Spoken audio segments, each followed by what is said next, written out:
Hi guys, this is my instant match reaction to the Chelsea 3, Tottenham Hotspur 4. That's not right. Sorry, I'm just completely so annoyed and just ran up. This is my instant match reaction to the Tottenham Hotspur 3, Chelsea 4 Premier League defeat at the Tottenham Hotspur Stadium. And as you can probably hear from my voice, I'm just so my malaise is so strong because I'm just not surprised. Tottenham got 3 more injuries in the game. Both Romero and Van der Ven and Johnson all went off. We were 2-0 up at the beginning of the game. It's just the most you can't write this stuff. You know, like this is only Tottenham can do this stuff. And of course, Sky are cutting to Daniel Levy, and he will have his trigger finger itching right now. He will be wondering whether he should sack Ange Postecoglou because he'll be seeing that top 4 is more or less gone. We're still in the cup competitions. Is there a possibility to try and get someone in to change it around? But I just don't look out there and think there really is. And I have to say, time and time again now in the Premier League, we are being out-tacticked by other managers. Maresca gave us a lesson today, especially in the second half. You know, first 10, 15 minutes, we were all over them. 2-0, maybe we needed a third. But even if we'd got a third, I think we would have lost the game. And Chelsea just in the second half absolutely dominated Tottenham, absolutely dominated Spurs. And we got what we deserved. And in the end, you know, Sonny scores a third for Spurs with one of the last kicks of the game. And we nearly make a chance to make it 4-4, but it wouldn't have been deserved. It wouldn't have been anything that Tottenham Hotspur deserved from that game. And time again, this team show that when adversity comes, they fall on the floor. Yves Bissouma. I'm going to start just with Yves Bissouma. I've said this all season and pretty much throughout his entire Spurs career. Yves Bissouma can do the hard things so brilliantly.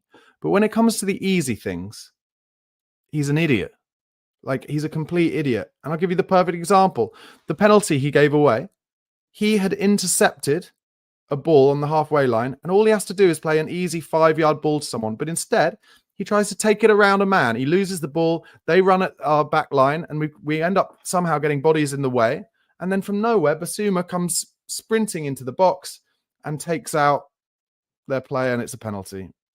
And they equalise. How is Big Ange supposed to account for that? I mean, you can say, well, don't play him. All right, play Rodrigo Bentancur. Oh, no, you can't, because Rodrigo Bentancur decided to be racist in the summer about Son Heung-min, so he's out. Like, you can't account for this stuff. And yeah, there are lots of things that Ange isn't getting right at the moment, but also maybe this is just the reality of having a young squad, that they're just making idiotic mistakes all the time and not able to fight back when adversity calls. But it's just an ugly time to be a Spurs fan. It feels very much like end of days. It feels very much like it did when, you know, Sherwood was there and we lost a few on the spin and he came out fighting, saying how Tottenham didn't have the minerals for it. And when Conte had his rant at Southampton, it feels like that again. And you would not be surprised, would you? But what does he do? Sack him and bring in Ryan Mason? It's not Ange's fault. And I know a lot of you will say it. And the reality is things do trickle down from the top. So, you know, the mentality of the club does trickle down from the top. And it does. And I agree with that. But we're not getting rid of Daniel Levy. He owns the club. He literally owns the club. He is a shareholder in the club, one of the majority shareholders. So we're not getting rid of him. So all that's going to potentially happen, realistically, is Levy's going to sack Ange, bring in Ryan Mason. And for what? I don't know. In terms of the game, I'll talk you through it briefly. First minute, we won the ball up high. We were good in the first 15, 20 minutes, pressing really high, winning the ball up. Johnson had a shot blocked, free header from a corner then for Chelsea in the 3rd minute. Solanke scores to make it 1-0. Beautiful cross from Brennan Johnson, who then later got injured. And Solanke with a perfect bit of number 9 work, getting across his marker, and a great volley on the half volley. So a great finish on the half volley. Then Romero gets injured in the 6th minute, but in classic Romero style, tries to stay on the pitch. Spurs were doing some good pressing in that first 10 minutes, especially against Sanchez, and Deki Kulusevski makes it 2-0 in the 10th minute. Should have had a third maybe in the 12th minute, but Udogie hit it wide, although it probably would have been offside anyway. Then 5 minutes after his injury, Romero finally goes off. Dragusin comes on. Sancho makes it 2-1 in the 17th minute. For me, Brennan Johnson didn't work hard enough to help out Pedro Porro on the right. He just didn't work hard enough. And as a result, Sancho gets his shot off, and it's a great shot in off the far post. Then Chelsea really started to get in control. Sancho got in down the left with bad final ball. Then Kulusevski gets Lavia booked in central midfield, and Palmer has an air shot, which he really should have scored from 8 yards out. That was in the 20th minute. So much going on. Just a classic Chelsea game at Tottenham Hotspur Stadium. Sarr got booked in the 29th minute. Then Fraser Forster had another great game. 2 huge saves after half an hour. One from Palmer and then from the rebound from Pedro Neto. Caicedo, this is maybe like the really key part of the game. 32nd minute. Caicedo does the exact same challenge that Christian Romero did in last year's game against Chelsea. The exact same, over the top of the ball, into the ankle with force. Doesn't even get booked. Doesn't get sent off. VAR, look at it, say no excessive force. That is the turning point in the game, in the same way of the turning point in the game where Lucic should have been sent off against Fulham. So refereeing going against us. And that's what happens when things are bad and your confidence is low and the manager's under pressure. The refereeing starts going against you as well. Everything does. And we're right in that moment at the moment. 33rd minute, Sarr hit the bar from a header from a Sonny corner. Again, things not going for us. Solanke missed a great chance from a Sonny cutback in the 34th minute, but couldn't get his feet sorted out. And that came from yet another terrible kick from Sanchez from us pressing him. Then Nicholas Jackson had a one-on-one in the 40th minute. Dragishin did amazingly. He had a good game as well, Dragishin, and that he tackled it out for a corner. And then that was kind of half-time. Second half, Chelsea just came out, absolutely battered us. I'm sorry. Let me know if you think any differently in the comments, but Chelsea absolutely battered us. 48th minute, a huge save from Fraser Forster from Jadon Sancho. Big reflex hand to his left from the inside left position. And then from the corner, Jackson had a free header, gets it wide. 50th minute, Spurs are in down the right. Kulusevski, see what he's trying to do. He tries to play it with the outside of his left foot into Solanke. But because that's quite a high percentage pass, it goes straight to Sanchez. And that was actually a better chance than you'd think. And then Chelsea nearly scored straight from that break. A shot from Enzo went just wide. Brennan Johnson goes off injured in the 51st minute. Werner comes on. Werner, I'm afraid, appalling again today. Absolutely appalling when he came on. Forster then tipped a long shot wide from Gusto in the 56th minute. Chelsea absolutely on top. Solanke got a great block in when they were in down the right, get to the byline, and Solanke really did brilliantly to block that. Otherwise, it would have been an absolute goal, without a doubt. Basuma in the 58th minute did what he did for the penalty. His mistake leading to their attack and then just sliding in and taking out the player.